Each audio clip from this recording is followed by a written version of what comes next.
दोस्तों आज के इस वीडियो में हम मॉडर्न हिस्ट्री के बहुत ही इम्पोर्टेंट टॉपिक को डिस्कस करने वाले हैं जो कि है महात्मा गांधी इरा 1970 से लेकर 1948 तक। हर एक एग्जाम में दोस्तों यहाँ से एक या दो क्वेश्चन जरूर पूछे जाते हैं, तो इसीलिए हम इसे डिटेल में कवर करेंगे। चलिए दोस्तों वीडियो को बिना देरी के फर्स्ट क्वेश्चन से स्टार्ट करते हैं।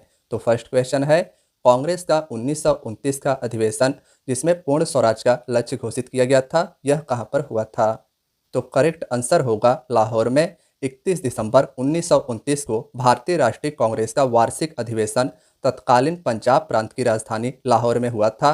इस ऐतिहासिक अधिवेशन में कांग्रेस के पूर्ण स्वराज का घोषणा पत्र तैयार किया गया तथा पूर्ण स्वराज को कांग्रेस का मुख्य लक्ष्य घोषित किया गया। जवाहरलाल नेहरू जी इस अधिवेशन के अध्यक्ष चुने गए थे। अर्थात दोस्तों यहाँ से आपके तीन क्वेश्चंस बनते हैं। पहला यह बनता है कि कांग्रेस का 1929 का अधिवेशन कहां पर हुआ था? तो आंसर होगा लाहौर। कौन सा कांग्रेस का ऐसा अधिवेशन था जिसमें पूर्ण स्वराज यानी फुल इंडिपेंडेंस की मांग की गई थी? तो आंसर होगा लाहौर। और एक क्वेश्चन दोस्तों यह भी बनता है कि लाहौर अधिवेशन जिसमें कांग्रेस ने पूर्ण स्वराज का लक्ष्य घोषित किया था, उस अधिवेशन की अध्यक्षता किसने की थी? तो आंसर होगा जवाहरलाल नेहरू। चलिए दोस्तों नेक्स्ट क्वेश्चन को देखते हैं। तो दूसरा प्रश्न है, कांग्रेस ने भारत छोड़ो आंदोलन का प्रस्ताव किस वर्ष पारित किया था?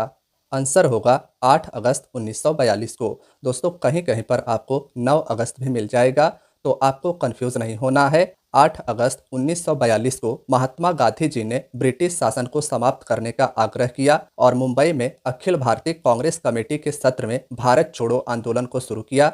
गांधी जी ने ग्वालियर टैंक मैदान में अपने भाषण में करो या मरो का भी आह्वान किया था। अर्थात दोस्तों कांग्रेस के द्वारा भारत छोड़ो आंदोलन का प्रस्ताव 8 अगस्त 1942 को पारित किया गया था। यह आंदोलन महात्मा गांधी जी के नेतृत्व में ब्रिटिश शासन को समाप्त करने के लिए किया गया था। कहाँ पे किया गया था? तो मुंबई के ग्वालियर टैंक मैदान में। और इसी अधिवेशन में महात्मा गांधी जी ने करो या मरो यानी डू और डाई का नारा भी दिया था। नेक्स्ट है क्वेश्चन नंबर 3, वर्ष 1919 में जलियांवाला बाग हत्याकांड कहाँ पर हुआ था? राइट आंसर होगा अमृतसर पंजाब में। जलियांवाला बाग हत्याकांड 13 अप्रैल 1919 को हुआ था, जिसे अमृतसर नरसंहार के रूप में भी जाना जाता है। इस दिन ब्रिटिश सेना के लगभग 50 सैनिकों ने कर्नल आर डायर या रेजिनाल्ड डायर के निर्देश पर पंजाब के अमृतसर में जलियांवाला बाग में एकत्रित तीर्थयात्रियों की भीड़ पर गोलीबारी की थी। अर्थात दोस्तों पंजाब के अमृतसर के जलियांवाला बाग में तीर्थयात्रियों की भीड़ इकट्ठा हुई थी, जिस पर आर डायर के द्वारा अंधाधुंध गोलियां चलवाया गया था। यह घटना अमृतसर पंजाब में घटित हुआ था। और कब घटित हुआ था? तो 13 अप्रैल 1919 को। नेक्स्ट है क्वेश्चन नंबर 4, कौन सी पुस्तक जवाहरलाल नेहरू द्वारा लिखी गई है? फ्रेंड्स पुस्तक काफ़ी ज़्यादा इंपॉर्टेंट है। आंसर होगा डिस्कवरी ऑफ इंडिया यानी भारत की खोज। भारत के पहले प्रधानमंत्री पंडित जवाहरलाल नेहरू जी ने भारत की आज़ादी से पहले वर्ष 1942 से 1945 तक वर्तमान भारतीय राज्य महाराष्ट्र के अहमदनगर जिले में औपनिवेशिक काल में कैद रहते हुए डिस्कवरी ऑफ इंडिया लिखी थी। साथियों जवाहरलाल नेहरू जी की एक और बहुत ही ज़्यादा इंपॉर्टेंट रचना है जिसे अ बेंच ऑफ ओल्ड लेटर्स भी कहते हैं। तो याद रखिएगा डिस्कवरी ऑफ इंडिया यानी भारत की खोज, a bunch of old letters, ये दोनों ही रचनाएं नेहरू जी की है। साथियों आपसे यह भी पूछा जा सकता है कि डिस्कवरी ऑफ इंडिया को जवाहरलाल नेहरू जी के द्वारा कहाँ पर लिखा गया था? तो याद रखिएगा अहमदनगर किले के जेल में इन्होंने डिस्कवरी ऑफ इंडिया को लिखा था। नेक्स्ट है क्वेश्चन नंबर 5, महात्मा गांधी को सर्वप्रथम राष्ट्रपिता फादर ऑफ नेशन किसने कहा था? पांचवें प्रश्न का राइट आंसर होगा सुभाष चंद्र बोस।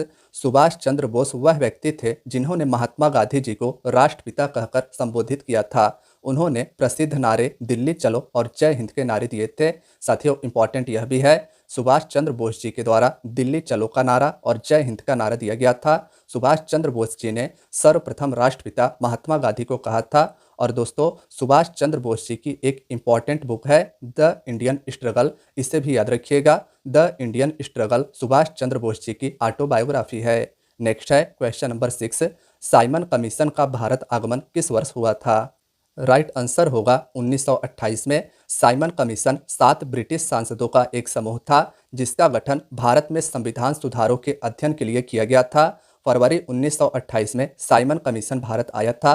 साथियों एक फैक्ट और याद रखिएगा, साइमन कमीशन को व्हाइट मैन कमीशन भी कहा गया था। भारतीय आंदोलनकारियों ने साइमन कमीशन वापस जाओ के नारे लगाए थे।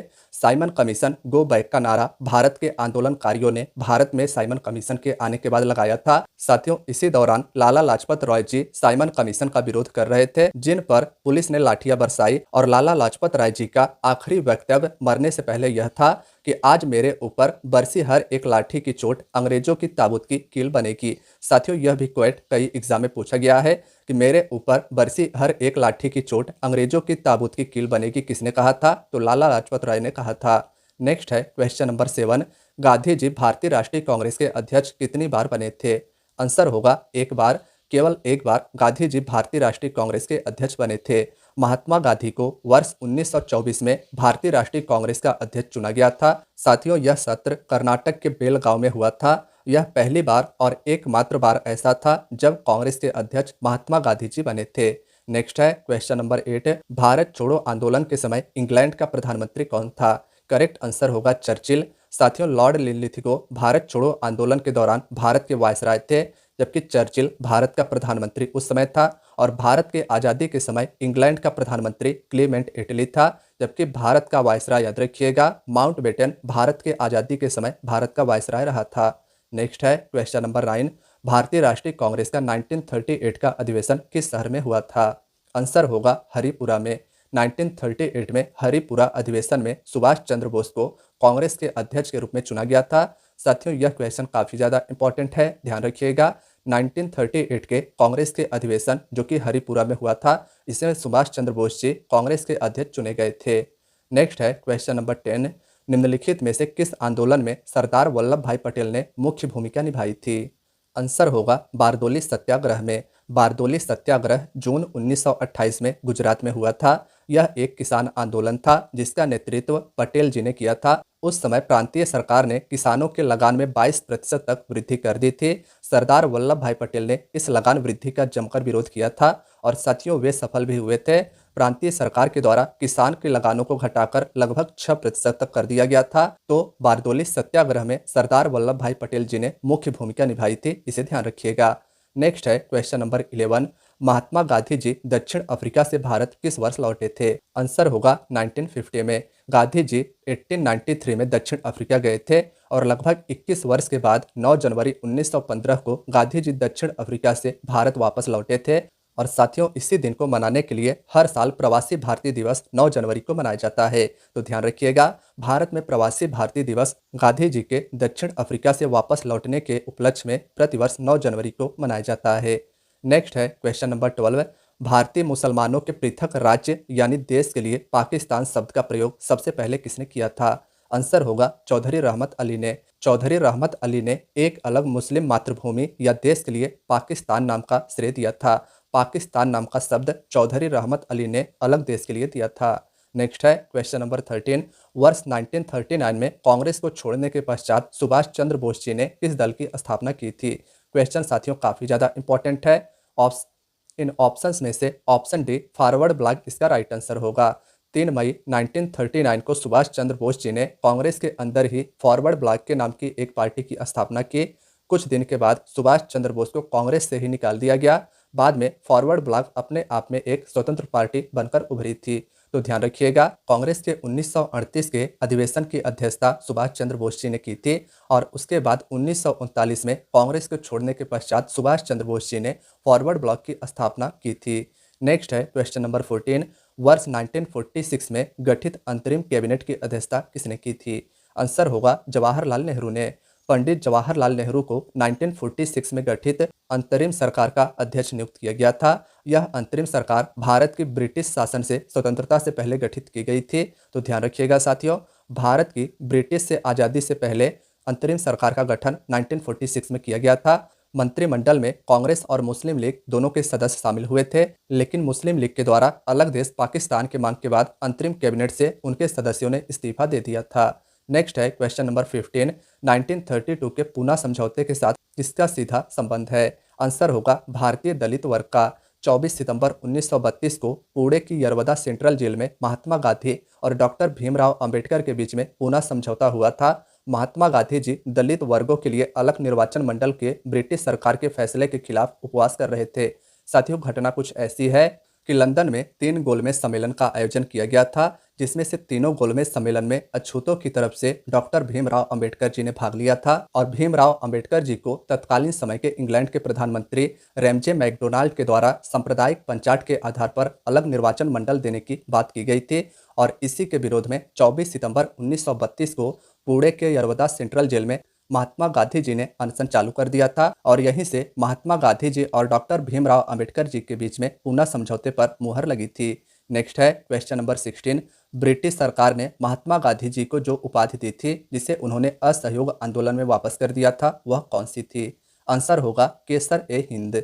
जलियांवाला बाग हत्याकांड के विरोध में महात्मा गांधी जी ने असहयोग आंदोलन प्रारंभ किया था। इस दौरान उन्होंने केसर ए हिंद की उपाधि त्याग दी थी, जबकि दोस्तों रविंद्रनाथ टैगोर ने सर की उपाधि वापस कर दी थी। अर्थात दोस्तों जलियांवाला बाग हत्याकांड वर्ष 1919 में हुआ था। इसे मैंने पीछे आपको बताया।